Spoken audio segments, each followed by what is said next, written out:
Hola a todas, hola a todos. ¿Qué tal? ¿Cómo estáis? Bueno, como siempre, ya lo sabéis, espero que estéis muy bien. Seguimos en un nuevo vídeo de este tema 3 dedicado a la lógica y la filosofía de la ciencia. En esta ocasión nos ocuparemos de la cuestión con la que cerramos el vídeo anterior. Nos referimos a la distinción entre la ciencia y la pseudociencia. Como podremos ver, se trata de un problema estrechamente relacionado con el método científico, del que hablamos en la clase pasada. Nos interesa reflexionar sobre la importancia y el alcance de este problema de la distinción entre la ciencia y la pseudociencia, que va mucho más allá del ámbito propiamente científico. Así pues, vamos allá. Hablemos de la distinción entre ciencia y pseudociencia. ¿Estáis listas? ¿Estáis listos? Pues vamos allá. Como siempre, esto es Filosofía en la Cuarentena.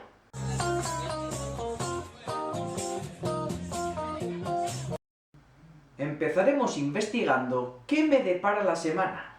El horóscopo me dice, es momento de elegir lo que mejor te parezca, especialmente en tu relación con los otros. Oh, sí, es un gran consejo, qué duda cabe. Pero, ¿de dónde has sacado esta idea? ¿Quién ha decidido que este consejo es bueno para todas las personas nacidas entre el 21 de diciembre y el 19 de enero? Sí, la astrología. Y uno podría preguntarse, ¿es esto verdad? Y si lo es, ¿cómo puedo saberlo? Pues bien, para saber si cualquier tipo de afirmación está justificada, puede ser considerada verdadera, la ciencia se sirve de un método. ¿Recordáis? El método hipotético-deductivo. Ese método que parte de una hipótesis, deduce las consecuencias y extrae conclusiones a partir de la contrastación empírica, de la experimentación, del experimento. Pues bien, como vimos en la clase anterior, este método sirve para definir qué es la ciencia y cómo funciona en la actualidad. Pero al mismo tiempo no sirve para separar, para distinguir lo que es la ciencia de aquello que no es ciencia. Este problema de distinguir qué es ciencia y qué no lo es el que se conoce como el problema de la demarcación. ¿Y cómo se intenta dar solución a este problema? Pues, como decimos, encontrando cuáles son esa serie de rasgos que nos permiten distinguir entre lo que es científico y lo que no lo es. A estos elementos, a esta serie de rasgos o a estas características que nos permiten diferenciar lo que es y no es ciencia, se les llama el criterio de demarcación. Como veis, en este caso, el método científico sirve de criterio de demarcación. Precisamente porque podemos acudir a la astrología y ver que no cumple con estos pasos o estos requisitos, estos ingredientes necesarios para que algo sea considerado científico. Por ejemplo, la astrología no formula ninguna hipótesis. Parte ya del supuesto de que la posición de los astros y los planetas influyen en el carácter de una persona en el momento de su nacimiento. Tampoco realiza el paso que denominamos deducción de las consecuencias de la hipótesis. Y desde luego no contrasta sus hipótesis empíricamente a través de un experimento. Sencillamente porque no es posible realizar ningún experimento que demuestre que la posición de los astros influye en el carácter en el momento en el que naces. Así pues, podemos sacar una primera conclusión, y es que el método científico sirve como criterio de demarcación. Es decir, nos ayuda a separar lo que es ciencia de lo que no lo es. Pero entonces, ¿debemos pensar que todo lo que no es ciencia es considerado automáticamente pseudociencia? No. Por ejemplo, en el tema anterior vimos algunos modelos de saber que podíamos contraponer a la ciencia. Saberes como el mito o la religión. Estaremos de acuerdo en que estos modelos de saber no tienen la aspiración de convertirse en ciencia. La religión y la ciencia se mueven por caminos muy diferentes. Pero entonces, ¿qué es la pseudociencia? Podemos definir como pseudociencia cualquier explicación que pretenda presentarse a sí misma como científica sin respetar los rasgos o los pasos del método científico. ¿Y cómo es esto posible? Pues precisamente porque la pseudociencia parte de supuestos metafísicos, es decir, que están más allá de lo que podemos observar con nuestros sentidos. Seguramente todos y todas habréis escuchado hablar de la energía, que es un término del que se sirve mucho la pseudociencia del Reiki, o también habréis escuchado hablar de la memoria del agua, que es el principio fundamental de la homeopatía. Seguro que habréis oído hablar también de cómo influyen la posición de los planetas y los astros en el momento de tu nacimiento. Como decíamos, es el tipo de relación que establece la astrología.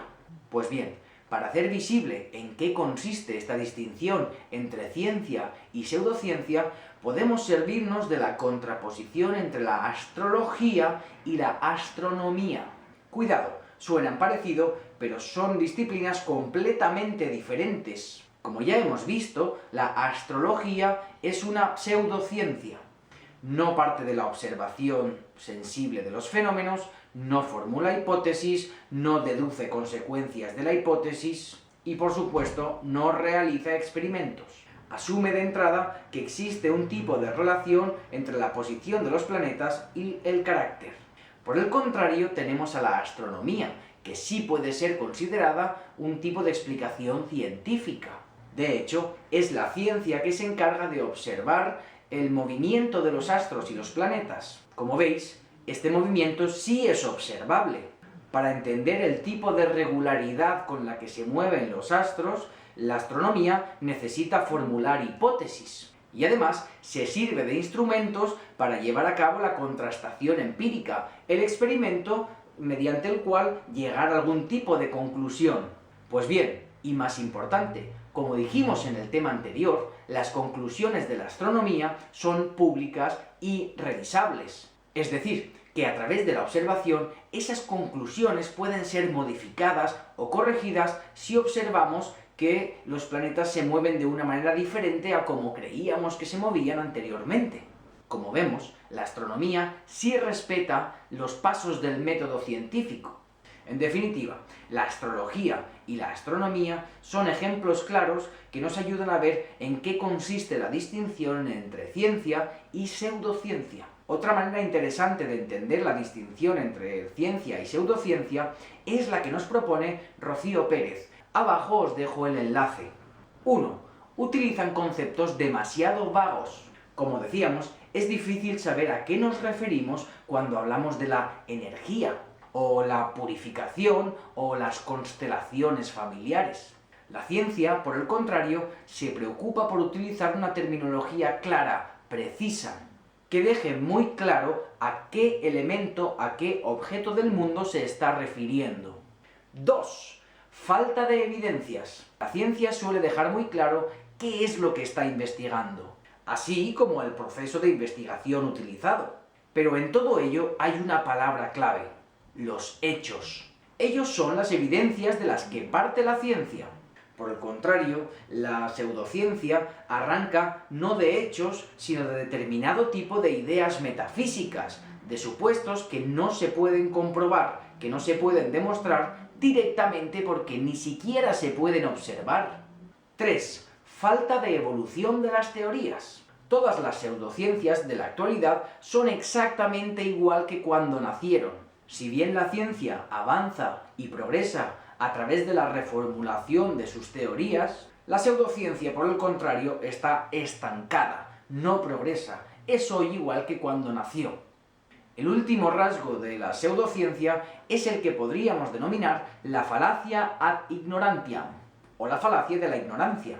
Aunque más adelante dedicaremos una sesión a ocuparnos del tema de las falacias, por el momento podemos decir lo siguiente. La falacia es un tipo de razonamiento que parece correcto, pero no lo es. El caso de la falacia de la ignorancia funciona así. Como no se ha demostrado que algo es falso, por lo tanto, yo afirmo que eso es verdadero. Un ejemplo de la falacia de la ignorancia bastante extremo sería el siguiente. Como no puedes afirmar que no hay vida en otros planetas, por lo tanto yo afirmo que los extraterrestres existen. Algo así es lo que utilizan las pseudociencias para defender sus ideas.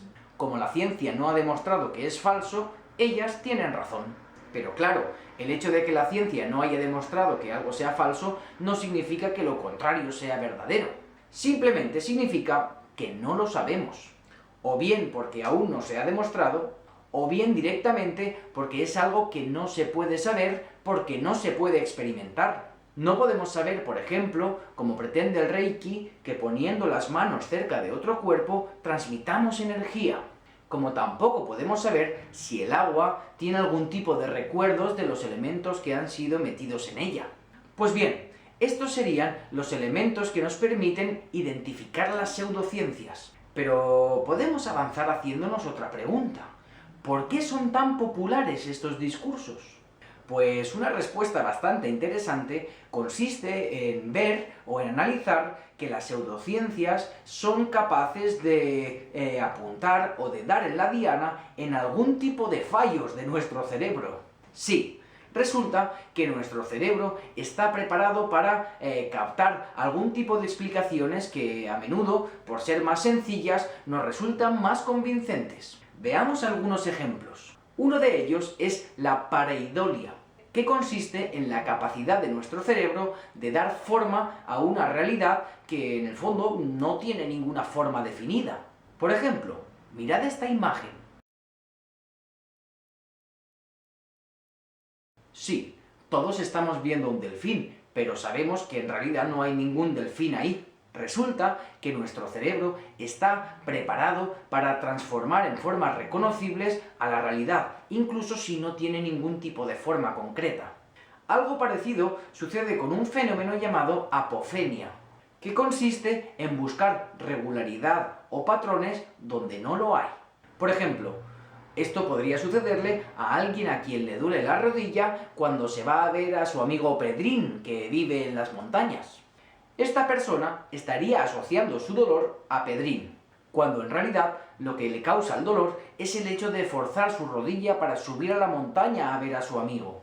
En este sentido, a la hora de distinguir entre ciencia y pseudociencia, es fundamental distinguir entre dos conceptos, la causalidad y la correlación. La correlación es la conexión de dos fenómenos separados, A y B. Por ejemplo, una cuestión de correlación podría ser el hecho de que cuando yo me pongo este jersey me salen mejor los vídeos de filosofía en la cuarentena. Pero como veis, no hay una relación causal entre el jersey que yo me ponga y lo bien o mal que salgan los vídeos de filosofía en la cuarentena. La causalidad, por el contrario, sería un tipo de relación concreta entre A y B, de manera que solo cuando se produce A, entonces se produce B. Un ejemplo de relación causal es el hecho de que el agua hierva cuando alcanza la temperatura de 100 grados. Como veis, la causa de la ebullición es la temperatura. De manera que decimos que los 100 grados son la causa de la ebullición. Sin A no se podría producir B. Sin los 100 grados el agua no herviría. Pero sin este jersey, los vídeos de filosofía en la cuarentena seguirían siendo maravillosos.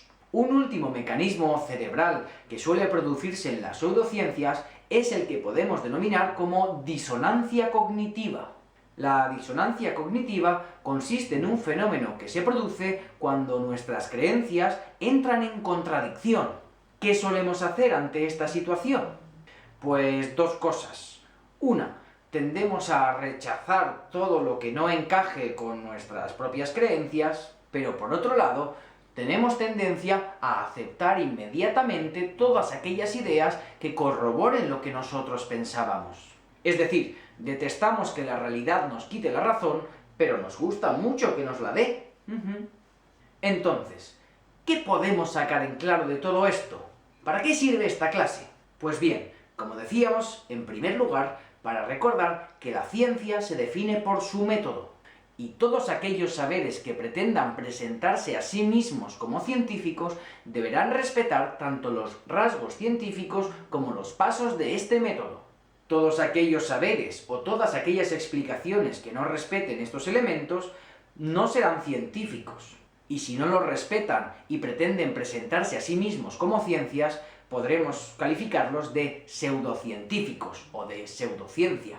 Este último tipo de teorías se caracterizan a menudo por querer simplificar demasiado la realidad, ofreciendo solución a problemas a los que la ciencia aún no ha dado respuesta o sencillamente no se la puede dar. Y en este sentido podemos cerrar la clase con una doble idea, con una doble conclusión.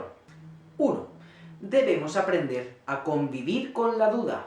Debemos aceptar que hay preguntas para las que no siempre se tienen respuestas. No es necesario acudir a pseudociencias que expliquen la realidad simplificándola y basándose en supuestos o ideas metafísicas que directamente no se pueden comprobar. Y 2. Hay que valorar el potencial de la ciencia y de su método como herramienta para conocer la realidad. Pero no se vale hacer trampas. Es necesario respetar las reglas del juego. El método científico es una creación humana, con debilidades y limitaciones, pero ha demostrado ser el método o el camino más fiable y seguro para explicar la realidad. Conviene, pues, no perder de vista que no todo es ciencia. En definitiva, conviene tener clara la distinción entre ciencia y pseudociencia. Con esto cerramos la clase. Como siempre, espero que os haya resultado útil. Estoy convencido que a lo largo de vuestra vida vais a relacionaros de algún modo u otro con diferentes pseudociencias. Ojalá esta clase os ponga en guardia contra tipos de explicación más simplistas o simplificados que se basan en suposiciones o imaginaciones o en conceptos que en última instancia no pueden ser observados por la experiencia. De ahora en adelante, dedicaremos las próximas sesiones a realizar un breve recorrido por la historia de la ciencia. Pero eso será en las próximas clases. Por el momento, eso es todo. Como siempre, gracias por estar ahí y nos vemos en el próximo vídeo. ¡Chao!